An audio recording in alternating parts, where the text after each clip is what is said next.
يقول أنا شلي اللين شفت المداهيل، مدهال أبوي ودار جدي وخالي، أنا أشهد أنه غاب منها رياجيل لو عنا عيني ويا وجد حالي. مريتها عصر الثلاثة أطفاليل وذكرت ماضي أيامهم والليالي، وقمت التفت وأحط بالعين وأشيل آثارهم في الدار والدار خالي.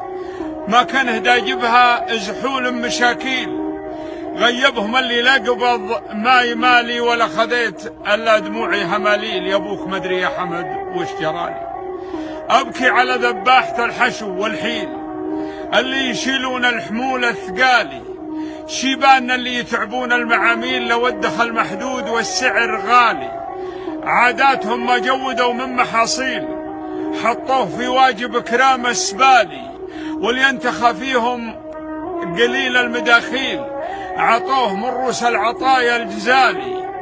ولجاهم اللي يخطي الدرب ويعيل يرسون مثل مشمرخات الجبالي.